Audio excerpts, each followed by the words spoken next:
मैं उन लोगों का विरोध करता हूं जिन्होंने इमाम साहब को धमकी दी है और इमाम साहब के ऊपर फतवा जारी किया है। उन्होंने इंसानियत का धर्म निभाया है, उन्होंने हिंदुस्तानी के होने का धर्म निभाया है, इस्लाम के साथ साथ उन्होंने इंसानियत को बचाने का धर्म निभाया है। तो कहीं ना कहीं ये ऐसे जो देशद्रोही ताकत हैं जो देश में पनप रही हैं, ये उनकी घिनौनी सोच है, उनका घिनौना ये काम है जो कि हम हिंदू मुसलमान को अलग करना चाहते हैं। तो हमारे बीच में कुछ ऐसे लोग हैं जो कांग्रेसी विचारधारा के हैं, क्योंकि ये देश जब आज़ाद हुआ था तो कांग्रेस ने ऐसे मुद्दे छोड़ दिए थे जो आज हमें तंग करते हैं, परेशान करते हैं, चाहे वो अयोध्या का मुद्दा हो, चाहे वो ज्ञान वापी का मुद्दा हो, चाहे वो मथुरा का मुद्दा हो। नमस्कार, स्वागत है आपका प्यारा हिंदुस्तान पर। मैं हूं आपके साथ शेरिन। एक तरफ देश में जो है वो धर्मनिरपेक्षता की बात की जाती है और इसी तौर पर जो है वो बिग बॉस में मुनव्वर फारूकी जैसे लोगों को जो है वो विजेता बनाया जाता है। पर वहीं दूसरी तरफ अगर इसी धर्म निरपेक्ष देश में ऑल इंडिया मुस्लिम ऑर्गेनाइजेशन के चीफ जो हैं वो यानी कि इमाम उमेर अहमद इलियासी, अगर वो राम मंदिर की प्राण प्रतिष्ठा में जाते हैं तो उनको लेकर जो है वो फतवा जारी कर दिया जाता है। और यही जो है उसी को लेकर जो है कि चीफ इमाम को लेकर अब लगातार लोग जो हैं कुछ सवाल उठा रहे हैं कि उनको उनके पद से हटा देना चाहिए या फिर जब से वो राम मंदिर की प्राण प्रतिष्ठा में गए तब से ही उन्हें जान से मारने की धमकियां दी जाने लगी। इसी पूरे मामले पर विस्तार से बात करते हैं। हमारे साथ मौजूद हैं एहसान खान जी। सर, एक तरफ धर्मनिरपेक्षता की बात की जाती है और वहीं दूसरी तरफ अगर चीफ इमाम जाते हैं राम मंदिर की प्राण प्रतिष्ठा में, उसको लेकर इतना बवाल क्यों है जब ये कहा जाता है कि ये देश धर्मनिरपेक्ष है और हिंदू मुसलमान जो भाई भाई हैं, अगर इन्हीं के प्यार को बनाए रखने के लिए चीफ इमाम अगर अयोध्या पहुंचे भी थे तो इसको लेकर कुछ लोगों को मिर्च क्यों लग रही है?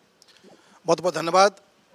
मैंने अभी ये विषय देखा है और मैं एक पैगाम देना चाहता हूँ हिंदुस्तान के सभी हिंदू मुस्लिम सिख ईसाइयों से, क्योंकि ये पिलर इन चार भाइयों का है। हिंदू मुस्लिम सिख ईसाई ये पिलर है हिंदुस्तान का और यही मेरी माला है। शायद 500 वर्षों बाद हिंदुस्तान के सनातनियों का, यानी मैं कहूँ कि पूरे दुनिया के सनातनियों का एक पर्व था 22 जनवरी को, और ये पर्व था रामलला का। क्योंकि मैं हिंदुस्तान में रहता हूँ, मेरी सभ्यता, मेरी संस्कृति और मेरे संस्कार हिंदुस्तानी हैं और हिंदुस्तान की संस्कृति और संस्कार हिंदुओं के हैं। मैं उस देश में रहता हूँ, उसमें माटी से प्यार करता हूँ और मेरा बड़ा भाई हिंदुस्तान में हिंदू है। अगर हिंदू का पर्व में मुझे बुलाया गया है तो मैं अवश्य जाऊंगा। ऐसे ही हमारे इमामों के इमाम इलियासी साहब को बुलाया गया और ये खुशी का पर्व था, और वो पर्व के नाते से और अपने देश को, अपने सौहार्द को बनाने के लिए, अपनी मानवता को, अपनी इंसानियत को दिखाने के लिए मैं इस्लाम को मानने वाला हूँ। मैं उस इस्लाम को मानने वाला हूँ जो सबसे स्नेह करता है, वो सबसे मोहब्बत करता है, सबसे प्यार करता है और हमें ये सिखाता है कि अगर हमारा पड़ोसी कोई भी है हमें उसका ख्याल रखना चाहिए। हम जिस मुल्क में रहें उस मुल्क कानून मानें और अपना जो बड़ा भाई है उसका भी सम्मान करें। तो शायद उसी के नाते से जो इस्लाम कहता है उसी के नाते से उन्होंने दावतनामा कबूल किया और वो चले गए प्राण प्रतिष्ठा में। मैं स्वागत करता हूँ। परंतु हमारे बीच में कुछ ऐसे लोग हैं जो कांग्रेसी विचारधारा के हैं, क्योंकि ये देश जब आज़ाद हुआ था तो कांग्रेस ने ऐसे मुद्दे छोड़ दिए थे जो आज हमें तंग करते हैं, परेशान करते हैं, चाहे वो अयोध्या का मुद्दा हो, चाहे वो ज्ञान वापी का मुद्दा हो, चाहे वो मथुरा का मुद्दा हो। हम उससे परेशान हैं, ये देश का मुसलमान परेशान है, क्योंकि आए दिन उस कांग्रेस के तंज से, उस कांग्रेस की गलती से, उस कांग्रेस से भूल से आज हम परेशान हैं। हम चाहते हैं कि हमारे देश में हिंदू मुस्लिम सिख ईसाई एक थाली में खाएँ और भाईचारा बना कर रहें, परंतु कांग्रेस ने ऐसे बीज बो दिए हैं, आज हमें काटना भारी पड़ रहा है। सर, चीफ इमाम को जिस तरीके से धमकियां दी जा रही हैं, फतवा जारी किया गया है, आप भी एक मुस्लिम है, आप किस तरीके से देख रहे हैं इसे, चीफ इमाम को धमकी और उनके पद से हटाने की बात जो की जा रही है? मैं उन लोगों का विरोध करता हूं जिन्होंने इमाम साहब को धमकी दी है और इमाम साहब के ऊपर फतवा जारी किया है। उन्होंने इंसानियत का धर्म निभाया है, उन्होंने हिंदुस्तानी के होने का धर्म निभाया है, इस्लाम के साथ साथ उन्होंने इंसानियत को बचाने का धर्म निभाया है। तो कहीं ना कहीं ये ऐसे जो देशद्रोही ताकत हैं जो देश में पनप रही हैं, ये उनकी घिनौनी सोच है, उनका घिनौना ये काम है जो कि हम हिंदू मुसलमान को अलग करना चाहते हैं। मैं तो कहता हूँ इमाम साहब को डरने की ज़रूरत नहीं है। हम और हमारी सरकार, इस देश की सरकार, हम सब की सरकार उनके साथ है और मैं स्वयं उनका साथ खड़ा रहूँगा, चाहे मुझे जान क्यों न जाने पड़े। सर, अभी हमने हाल फिलहाल में ही देखा जिस तरीके से राम मंदिर में, अयोध्या में राम मंदिर बनने के बाद जो है वो तमाम श्रद्धालु जो हैं वो आज अयोध्या में जा रहे हैं और इसी के साथ जो है वो हजारों मुस्लिम जो हैं और वो भी जो हैं वो आए थे राम मंदिर में रामलला के दर्शन करने के लिए। तो उसे किस तरीके से देख रहे हैं, क्योंकि जितने भी श्रद्धालु वहाँ पे आए और जो मुस्लिम थे उन्होंने भी इस बात को कहा कि राम जी जो है वो हमारे पूर्वज थे। हाँ, बिल्कुल ठीक कहा आपने। मैं आज एक सवाल पूछता हूँ हिंदुस्तान के मुसलमानों से कि क्या आप होली पे जो त्यौहार होता है हिंदुओं का, आप जाते हो? दिवाली पे आप त्यौहार मनाने जाते हो? जब बुलाते हैं तो आपको, जब आपकी ईद होती है तो हिंदू भाई आते हैं, आपकी अफ्तारी करते हैं, आपके अफ्तार पाठ करते हैं। क्या आपने उस धर्म का पालन किया है? क्योंकि जब हिंदू भाई आपके त्यौहार में आता है और आप भी उसके त्यौहार में जाते हैं तो फिर राम मंदिर के उद्घाटन में हम क्यों ना जाएं? और मैं तो कहता हूँ ये पर्व एक ऐसा पर्व बनने वाला है कि दुनिया देखेगी।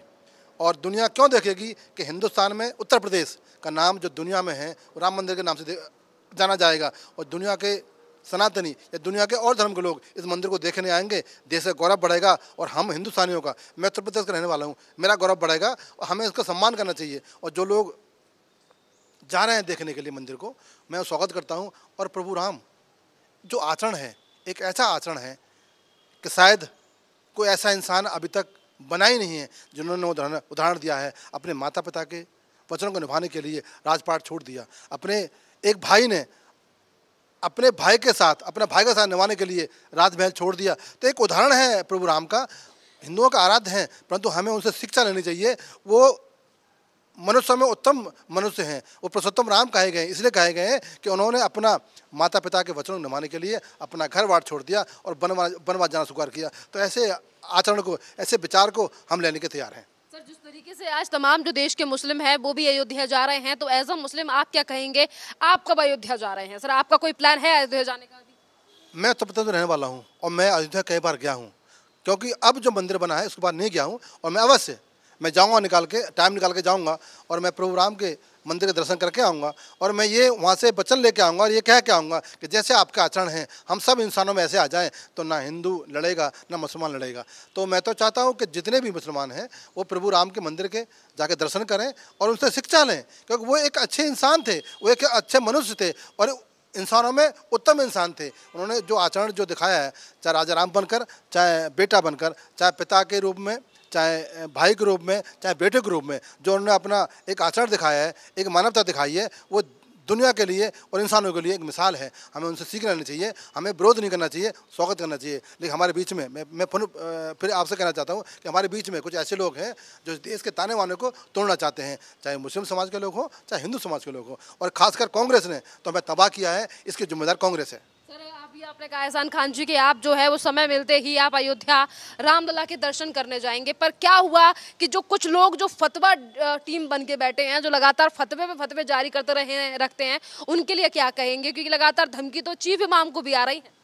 हमें फतवे से डर नहीं लगता, हमें डर लगता है कि हमारा भाईचारा टूट जाए। हमें डर लगता है कि मेरे देश का मुसलमान बदनाम ना हो जाए। हमें डर लगता है कि मेरा इस्लाम बदनाम ना हो जाए। ऐसे लोग जो फतवे देने वाले लोग हैं वो इस्लाम को बदनाम करते हैं, वो इंसानियत को बदनाम करते हैं, वो देश को बदनाम करते हैं, वो हिंदू मुस्लिम सिख ईसाई भाईचारे को बदनाम करते हैं। हमें डर लगता है उनसे, हमें फतवे से डर लगता। और मैं तो कहता हूँ इमाम साहब के साथ पूरा देश खड़ा हुआ है, हिंदू खड़ा हुआ है, हिंदुस्तानी मुसलमान खड़ा हुआ है। कुछ मुट्ठी भर लोग हैं, उनके कहने से, उनके फतवा देने से ना तो इमाम डरेगा, ना हम डरेंगे, ना देश का मुसलमान डरेगा। और देश में जो सरकार है वो बड़ी सशक्त है, समृद्ध है, वो जानती है कि हमें किससे निपटना है और सरकार उनके साथ खड़ी हुई है। क्या लगता है जिस तरीके से कुछ लोग जो धमकी देने वाले हैं, जैसा कि चीफ इमाम ने भी कहा कि हम सुरक्षित हैं देश में, और कुछ मुस्लिम जो हैं वो ये भी कहते हैं कि देश में मुसलमानों को दबाया जा रहा, तो आप इस तरीके की कुछ चीज़ देखते हैं?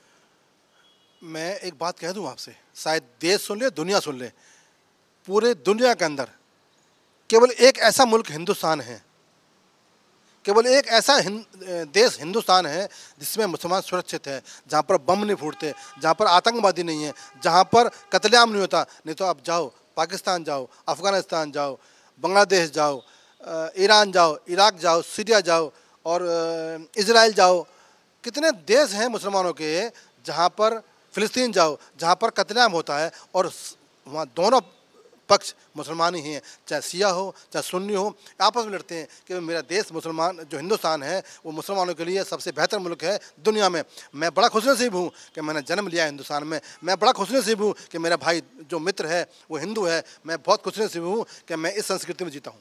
बहुत बहुत धन्यवाद एहसान खान जी।